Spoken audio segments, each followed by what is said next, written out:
Properly stacking Boeing blanket boxes. There are typically three sizes of boxes: long, square, and small.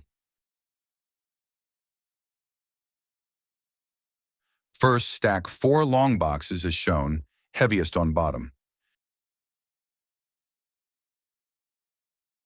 Next, stack 3 more long boxes, flipped vertically and turned sideways.